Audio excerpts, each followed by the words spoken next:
তাকে এক নজর দেখব, তার বয়ান আমরা একটু শুনবো। আপনি দয়া করে ওই ইবলিসকে দ্বিতীয় আসমানে পৌঁছানোর ব্যবস্থা করেন। আল্লাহ পাক হুকুম দিয়ে দিলেন, ইবলিসকে দ্বিতীয় আসমানে নিয়ে যাও। দ্বিতীয় আসমানে 1000 বছর পর্যন্ত ইবলিস ফেরেশতাদেরকে আল্লাহর কথা, আল্লাহর বড়ত্বের কথা, তার প্রশংসার কথা শোনাইলো। তৃতীয় আসমানের ফেরেশতারা তারা কয়, আল্লাহ নতুন বক্তার ওয়াজ দ্বিতীয় আসমানের ফেরেশতারা শুনবে, আমাদের একটু শুনতে মনে চায়। আল্লাহ পাক পারমিশন দিলেন, ইবলিসকে নিয়ে যাওয়া হলো তৃতীয় আসমানে। সেখানে 1000 বছর ফেরেশতাদেরকে বয়ান করে শোনাইলো। এরপরে চতুর্থ আসমানে 1000 বছর, পঞ্চম আসমানে 1000 বছর, ষষ্ঠ সপ্তম আসমানে 1000 বছর করে ফেরেশতাদেরকে আল্লাহর কথা শোনাইলো, আল্লাহর বড়ত্বের কথা বয়ান করে শোনাইলো। আমার ভাইরা, এবার তার পদোন্নতি হইতেইছে। আল্লাহ পাক তার পদোন্নতি দিয়ে দিলেন, তুমি আরশে আজিমে চলে আসো। ইবলিস আল্লাহর আরশে আজিমে চলে গেল। আল্লাহ পাকের আরশে আজিমের চতুর্দিক দিয়ে তওয়াফ করেছিল একাধারে 14000 বছর। তার সুনাম ছড়ায় পড়লো সমগ্র আসমানে। সমস্ত ফেরেশতারা তার ভক্ত হয়ে গেল। এমনকি ফেরেশতাদেরকে সে শিক্ষা দিতে লাগলো, মুআল্লিমুল মালাইকা, ফেরেশতাদের শিক্ষক পদ সে লাভ করেছিল। কত বড় একজন শিক্ষিত মানুষ হয়েছিল, জিন, মানুষ না জিন, কত বড় শিক্ষিত জিন ইবলিস হয়ে গিয়েছিল। আল্লাহর ইবাদত বন্দেগী আমার উস্তাদের কাছে শুনেছি, ইবলিস 1,85,000 বছর পর্যন্ত আল্লাহ পাকের ইবাদত বন্দেগী করেছিল। আমার ভাইরা, এরপরে আল্লাহ পাক একদিন কি বলেন, এ ফেরেশতারা তোমরা শোনো, আমি দুনিয়াতে আমার প্রতিনিধি সৃষ্টি করতে চাই। ওয়াইজ ক্বালা রাব্বুকা লিল মালাইকাতি ইন্নী জাইলুন ফিল আরদি খলিফা। আল্লাহ পাক বলেন, এ ফেরেশতারা আমি পৃথিবীতে আমার প্রতিনিধি সৃষ্টি করতে চাই। জোরে কান সুবহানাল্লাহ। এই কথা শোনার পরে ইবলিসের মনের ভিতরে দুরু দুরু, ঠিক না, চিন্তার উদ্রেক হলো মনের ভিতরে যে আল্লাহ পাক প্রতিনিধি বানাবে, আমি তো এখন আসমানে আল্লাহর প্রতিনিধি, সমস্ত ফেরেশতাদের উস্তাদ আমি, এখন আবার আরেকজন প্রতিনিধি বানাবে, না জানি সে আমার চাইতে বড় হয়ে যায় নাকি, আমার চাইতে বড় ভক্ত হয়ে যায় নাকি। একদিন ফেরেশতাদেরকে বলতেছিল ইবলিস, এই ফেরেশতারা শোনো, আমি যে তোমাদের উস্তাদ, তোমরা কি আমাকে মানো নাকি? বলেছি, হুজুর অবশ্যই আমরা আপনাকে শ্রদ্ধা করি, ভক্তি করি, আপনাকে মহব্বত করি, আপনার বয়ান আমরা শুনি। কয়েক যদি আল্লাহ পাক যে আরেকজন প্রতিনিধি সৃষ্টি করতে চাইছে শুনছে? বলে হ্যাঁ। কথা আল্লাহর সেই প্রতিনিধি যদি তোমাদের বয়ান করে শোনায়, তাহলে তোমরা তার বয়ান শুনবা, তার কথা শুনবা না আমার কথা শুনবা। কয় হুজুর কি কয়, আপনার বয়ানই তো আমরা শুনবো। কয় আল্লাহ যদি তারটা শুনতে বলে, কইলি তাইলে আমরা তারটাই শুনবো। ইবলিস মনে মনে কয়, দেখছো কথাবার্তা ওরা কইল কি, এতদিন পর্যন্ত এত ওয়াজ করে শোনাইলাম, এখন আল্লাহ বললে তারা ওর কথা শুনবে।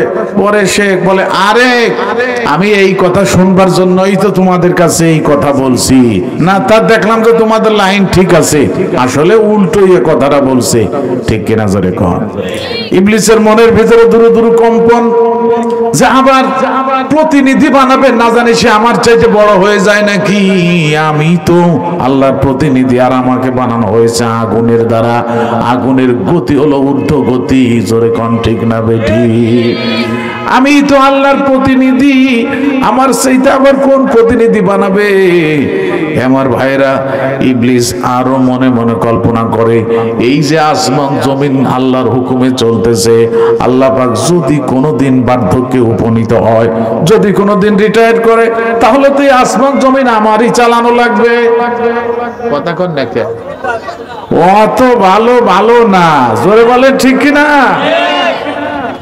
আল্লাহ নিয়ামত দিছে, এখন আমাদের নিয়ামতের শুকর আদায় করা দরকার। কিন্তু সে শুকর আদায় করা বাদ দিয়ে উল্টো চিন্তা ভাবনা করতেছে, নিজেকে দামি, নিজেকে বড় মনে করা শুরু করছে। জোরে কান ঠিক কিনা? আমার ভাইরা, অহংকার পতনের মূল, ঠিক না ভাই? অহংকার পতনের মূল।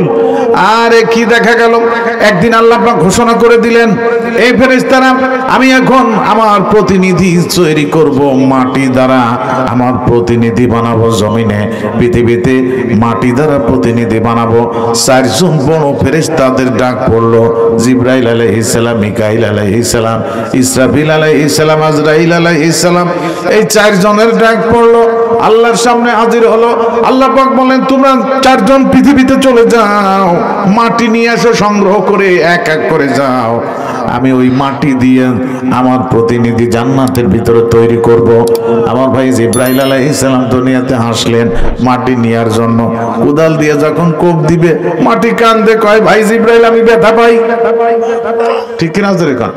এই যে যা কিছু আল্লাহ পাক সৃষ্টি করেছেন, সব কিছু আল্লাহর সঙ্গে কথা বলে, আল্লাহর প্রশংসা করে, আল্লাহর জিকির করে, কিন্তু আমাদের কাছে মাটি মনে হয় মরা, আসলে কিন্তু মরা না। এই সব কিছু জীবিত, আল্লাহর সঙ্গে কথা বলে। আমাদের জন্য আজ্ঞাবহ করে দিয়েছেন, জোরে কোন ঠিক কিনা? আমাদের খাদেম বানায় দিয়েছেন আল্লাহ পাক আসমান জমিনকে। আল্লাহু আকবার, কি অবস্থা! জিবরাইল ফেরেশতা কয়, ব্যথা বা বাতালি থাক, আমি চলে গেলাম। চলে গেছে ফেরত। আল্লাহকে, মাটি আনছো নাকি? কয় আল্লাহ কোপ দিবার গেছিলাম, মাটি কান্দে, সে বলে ব্যথা পাবে, সেই জন্য কোপ দেই নেই। কয় মিকাইল তুমি যাও দেখে নিয়ে আসো। মিকাইল আসছে, কোদাল দিয়ে কোপ দিবে, মাটি কয় ভাই ব্যথা পাবো, তুমি কো আমাকে কোপ দিও না। ফিরে চলে গেল মিকাইল। এরপরে আসছে ইসরাফিল, সে একই অবস্থা, কয় ভাই ব্যথা পাবানি, কোপ দিও না। ফেরত চলে গেল। এবার আল্লাহ পাক পাঠালেন সর্বশেষে আজরাইলকে, যাও তুমি যাও দেই, যে মাটি নিয়ে এসো দেই। ওরা পারলো না, ব্যথা পায় বলে। আজরাইল আলাইহিস সালাম চলে আসছে, মাটি কোপ দেবে। মাটি কয় ভাই আজরাইল আমি কিন্তু ব্যথা পাবানি। কয় চুপ কর, তুই ব্যথা পাইলি তাতে আমার কি? ঠিক কিনা জোরে কর? আল্লাহ আমাকে নিতে বলছে, আমি আল্লাহর হুকুম পালন করব, তোমার ব্যথা পাওয়াতে আমার কিছু আসা যায় না, মনা। ঠিক কিনা জোরে কর? মাটি সে নিয়ে চলে গেল, কেটে নিয়ে চলে গেল। আল্লাহ পাক বলেন, আজরাইল তুমি মাটি নিয়ে আসছো বলে, হ্যাঁ আপনার হুকুম মানবো না? কয় তাহলে আর একটা হুকুমও তোমার পালন করা লাগবে, সেটা হলো এই মাটি দিয়ে আমার আদমকে সৃষ্টি করব, মানব জাতিকে সৃষ্টি করব। এই মানব জাতির সৃষ্টির পরে আবার তাদের মরণ আমি দিব, ওই মরণের দায়িত্ব তোমার গ্রহণ করা লাগবে। শুরুতেই যেহেতু দায়িত্ব পালন করছো, শেষের দায়িত্বটা, মরণের দায়িত্বটা তোমার নিতে হবে। আজরাইলকে, আল্লাহ আমি ওইটা পারবো না, ওই মানুষের বদদুয়া কুড়োবার আমি পারবো না। ওই কার সওয়ালের রুহু কবজ করবো, তার বাপ মা আমারে গালাগালি দিবে না। আর মহিলারা তো যে আন্দাজ দিবার পরে বদদুয়া, অভিশাপ, আল্লাহ এই আজরাইলের উপরে ঠাটা ফেলা, আল্লাহ ওরে তাজা মাটি দি, এই বদদুয়া আমি কুড়োবার পারবো না। আল্লাহ আল্লাহ কয় না, তোমার কোনো বদদুয়া গ্রহণ করা লাগবে না, বদদুয়া কেউ তোমাকে দেবে না, তোমাকে কেউ দোষারোপ করবে না। আমি এমন ব্যবস্থা করব, মানুষ নিজেরা নিজেদের দোষ দিবে, অর্থাৎ সমস্যার দোষ দিবে, তোমার দোষ দিবে না। আরে লোকটা মারা গেছে করোনায়, কথা কন নাকি? করোনায় মারা গেছে, অ্যাক্সিডেন্ট করে মারা গেছে, স্ট্রোক করে মারা গেছি, তোমার কোনো দোষ হবে না। আজরাইল কয় তাহলে আমি রাজি আছি। আমার ভাইরা, এরপরে আল্লাহ পাক নিজের কুদরতি হাত দিয়ে আদম আলাইহিস সালামকে তৈরি করলেন 120 হাত লম্বা, জোরে কও সুবহানাল্লাহ। জান্নাতের ভিতরে রেখে দিলেন এক পাশে। এরপরে বলেন আমি তো তৈরি করেছি আমার প্রতিনিধি। সবাই কয় আল্লাহ তাআলা এটা আমরা দেখব, কেমন সুন্দর প্রতিনিধি বানাইলা, তোমার নিজের হাতে দেখতে চাই। ইবলিস ফেরেশতাদের জামাত নিয়ে চলে আসছে, জান্নাতের ভিতরে দেখে এক পাশে দাঁড়ানো, এক পাশে দাঁড়িয়ে আছে, ঠিক না? আদম আলাইহিস সালামের দেহ এক পাশে দাঁড়িয়ে আছে।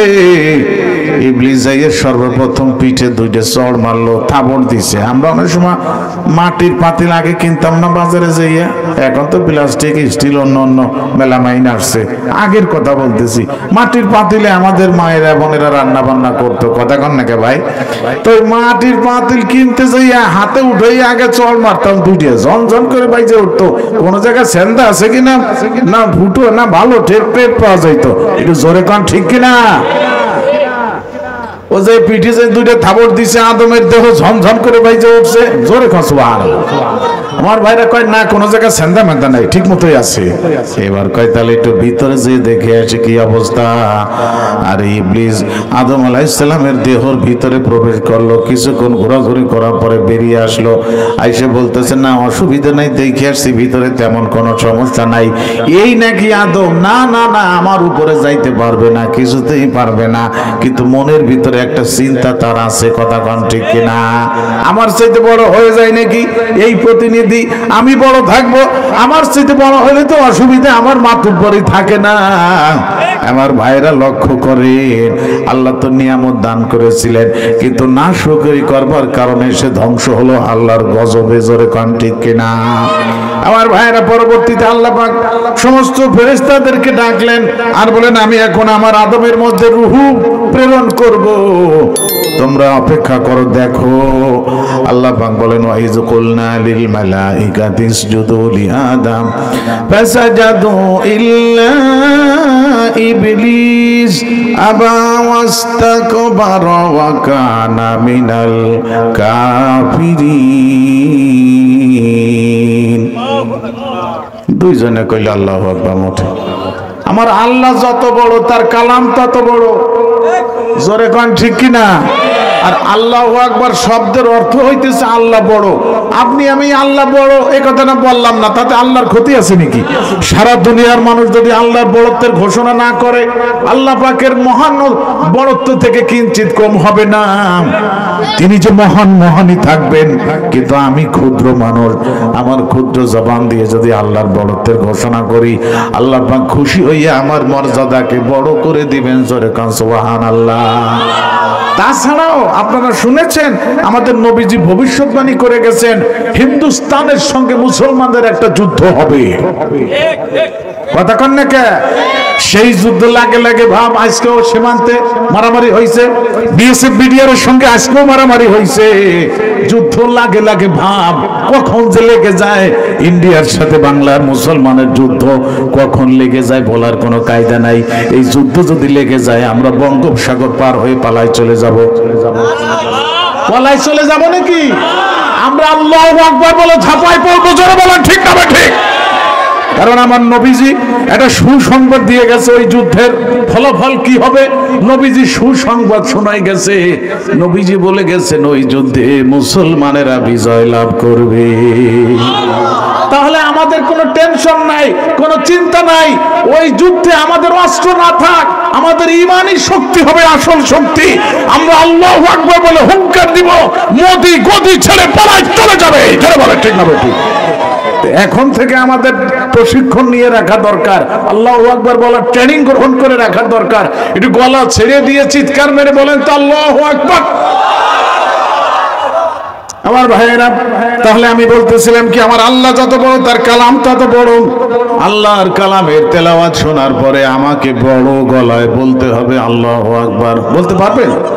কোরআন শোনার পরে বড় গলায় আল্লাহু আকবার বলতে পারবেন?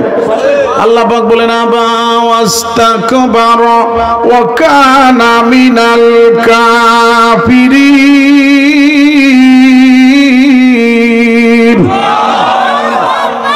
আল্লাহ পাক বলেন আমি ফেরেশতারা যারা উপস্থিত ছিল সবাইকে বললাম ওয়াইজ কুলনা লিল মালাইকাতি ইসজুদু লি আদম। হে আমার ফেরেশতারা শোনো, আমার আদমের ভিতরে রূহ প্রেরণ করলাম, আমি এখন তাকে সম্মান দিব। তোমরা সবাই আমার আদমের সামনে সম্মানজনক সিজদায় লুটিয়ে পড়ো, জোরে কান সুবহানাল্লাহ। আমার ভাইরা আদম আলাইহিস সালামের ভিতরে যখন আল্লাহ পাক রূহ প্রেরণ করলেন, উনি নড়াচড়া দিয়ে উঠলেন, নড়াচড়া দিলেন, হাত পা নড়াচড়া করতেছে, ডানে বামে তাকাইতেছে। আদম আলাইহিস সালাম সর্বপ্রথম যে কথাটা বলেছিলেন, প্রথমে হাঁচি দিয়েছিলেন। হাঁচি দেওয়ার পরপরই আমাদের আদি পিতা আদম আলাইহিস সালাম বলে উঠলেন আলহামদুলিল্লাহ। প্রথমে হাসি দিছিলেন। বিজ্ঞানীরা এটা আবিষ্কার করেছে, মানুষ যখন হাসি দেয় তার হাসির মাধ্যমে শরীরের ভিতর থেকে হাজার হাজার রোগ জীবাণু বের হয়ে যায়। কথা কন না কে? হাঁচির মাধ্যমে হাজার হাজার রোগ জীবাণু বের হয়ে যায়, তাহলে আমার শরীর থেকে হাজারো ক্ষতিকর বস্তু জীবাণু আল্লাহ পাক বের করে দিলেন। এখন আমার দায়িত্ব হলো আল্লাহর প্রশংসা করা, শুকর আদায় করা, আলহামদুলিল্লাহ বলা। আমাদের আদি পিতা আলহামদুলিল্লাহ বলেন সর্বপ্রথম কথা। এটা শোনার পরে আল্লাহ পাক বলে উঠলেন ইয়ারহামুকাল্লাহ, তোমার উপরে আমি আল্লাহর রহমত বর্ষিত হোক। জোরে কও সুবহানাল্লাহ। আমার ভাইয়ের এই ধারাবাহিকতা এখনো আছে। আমাদের সামনে কেউ যদি হাসি দিয়ে আলহামদুলিল্লাহ বলে, যদি আমরা শুনি, তাহলে সালামের জবাব দেওয়ার মতো হাসির জবাব আমাদের দেওয়া লাগবে, ইয়ারহামুকাল্লাহ বলা লাগবে। যদি কেউ না বলে ওয়াজিব তরক করার গুনাহ তার ঘাড়ে চেপে থাকবে। ঠিক কিনা বলে? আমাদের সামনে কেউ হাসি দিয়ে যদি আলহামদুলিল্লাহ বলে, আমরা কি বলবো? সবাই কয় না কিছু না, সবাই আবার বলে ইয়ারহামুকাল্লাহ, ঠিক না ভাই? এটা বলতে হবে। আদম আলাইহিস সালাম যখন নড়াচড়া করতে লাগলেন, আল্লাহ পাক বলেন আমার আদমকে আমি এখন সম্মানিত করব, তোমরা সবাই তার সামনে সিজদায় লুটিয়ে পড়ো। আল্লাহ পাক বলেন সমস্ত ফেরেশতারা সিজদায় লুটিয়ে পড়লো আমার আদমের সামনে, ইল্লা ইবলিস। কিন্তু আদম সিজদায় লুটিয়ে পড়লো না, সে দাঁড়িয়ে থাকলো, তক্তার মতো কাঠের মতো দাঁড়িয়ে থাকলো। আল্লাহ পাক জিজ্ঞেস করলেন মা মানাকা, এই ইবলিস তোমাকে সিজদা দিতে কিসে বারণ করলো? কিসে তোমাকে সিজদা দিতে নিষেধ করলো? ইবলিস ভাই বলো কি, ইবলিস বলল কি হে আল্লাহ, তুমি এই আদমকে সৃষ্টি করেছো, খলাকতাহু মিন তিন, তুমি একে মাটি দ্বারা সৃষ্টি করেছো, ও খলাকতানি মিন নার, আমাকে সৃষ্টি করেছো আগুনের দ্বারা। আমার গতি হলো ঊর্ধ্বে, উপরের দিকে, আমি শ্রেষ্ঠ, আনা খয়রুম মিনহু। এটা কোরআনের আয়াত। ইবলিসের বক্তব্য আল্লাহ রেকর্ড করলেন। ইবলিস কি কয়? আনা খয়রুম মিনহু, হে আল্লাহ আমি তো এর থেকে উত্তম, আদমের থেকে উত্তম, আমি তার সামনে মাথা নত করতে পারি না, সিজদা দিতে পারি না, প্রয়োজন বোধে সে আমাকে সিজদা করতে পারে। আল্লাহ পাকের হুকুমের সামনে কোনো মাতব্বরি, কোন যুক্তি চলে নাকি? তাড়াতাড়ি কর। আমার আল্লাহ পাকের হুকুমে আমাদের জন্য শিরোধার্য, এখানে কোনো যুক্তি তর্ক চলবে না। জোরে বলেন ঠিক কিনা? যখনই আল্লাহর সঙ্গে যুক্তিতে জড়ায় পড়লো, আল্লাহ পাক বলেন আবা ওয়াস্তাকবারা ওয়া কানা মিনাল কাফিরিন। আল্লাহ পাক বলেন কাফেরদের অন্তর্ভুক্ত তাকে করে দিলাম, জাহান্নামী বানাই দিলাম। এ আমার ভাইরা, একটা গুনার কারণে ইবলিস জাহান্নামী হয়ে গেল। জোরে সরে কার নাউজুবিল্লাহ। কিন্তু প্রথমে তো সে ভালো ছিল, আল্লাহর ইবাদত বন্দেগীকারী একজন লোক ছিল। 7 আসমানে 7টা উপাধি সে পেয়েছিল, 7টা বড় বড় ডিগ্রি সে পেয়েছিল। এত বড় আল্লাহর ওলি, আল্লাহর সঙ্গে নাফরমানি করবার কারণে, অহংকার করবার কারণে আল্লাহ পাক তাকে পতন দিয়ে দিলেন। আমার ভাইরা, লানাতের তওক তার গলায় আল্লাহ পাক দিয়ে দিলেন। ইবলিস বলতেছে আল্লাহ আমি 1,85,000 বছর তোমার ইবাদত বন্দেগী করেছি, 14,000 বছর পর্যন্ত তোমার আরশে আজিমের তওয়াব করেছি, এর কি কোনো মূল্য তোমার কাছে নাই?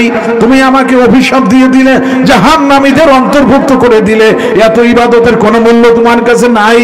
আল্লাহ পাক বলেন হ্যাঁ আছে, অবশ্যই আছে। বলো ইবলিস তুমি আমার কাছে কি চাও? তুমি যা চাও আমি তাই তোমাকে এখন দিয়ে দিব। জোরে কও সুবহানাল্লাহ। তার মানে হলো কি, সত্যি ইবলিস এত কষ্ট করেছে, এত ইবাদত বন্দেগী করেছে, আল্লাহ পাক তো ক্ষমা করাকে পছন্দ করেন। আল্লাহুম্মা ইন্নাকা আফুউন তুহিব্বুল আফওয়া ফাআফু আন্নি। নবীজি হযরত আয়েশাকে এই দোয়া শিক্ষা দিয়েছেন। এর অর্থ হলো হে আল্লাহ আপনি ক্ষমা করাকে ভালোবাসেন, আমরা গুনাহ করাকে ভালোবাসি, সুতরাং আপনি আমাদের গুনাহকে মাফ করে দেন, ক্ষমা করে দেন। জোরে কও সুবহানাল্লাহ। তো আল্লাহ পাক ক্ষমা করাকে ভালোবাসেন, ঠিক কিনা বলেন? যদিও ইবলিস একটা ভুল করে ফেলাইছে, তো আল্লাহ পাকের ইচ্ছা কি ছিল? সে আমার কাছে এখন তওবা করুক, আমার কাছে ক্ষমা চাক, আমি তার এই গুনাহকে ক্ষমা করে দিয়ে তার স্থানকে পূর্বের জায়গা আবার নিয়ে যাই। জোরে কও সুবহানাল্লাহ। আমার ভাইরা, আদম আলাইহিস সালাম সেও তো জমিনে আল্লাহর প্রতিনিধি ছিল, ইবলিস আসমানে আল্লাহর প্রতিনিধি ছিল, দুইজনই প্রতিনিধি। কিন্তু আদম আলাইহিস সালাম একটা ভুল করেছিলেন, ইবলিস একটা ভুল করেছিল। সমস্যাটা হলো আদম আলাইহিস সালাম ভুল করার পরে আল্লাহর কাছে ভুল স্বীকার করছিলেন, ঠিক কিনা বলে? আদম আলাইহিস সালাম আল্লাহ পাক রাগান্বিত হয়ে জান্নাত থেকে বাহির করে দিয়েছিলেন, এটা আপনারা সকলে জানেন।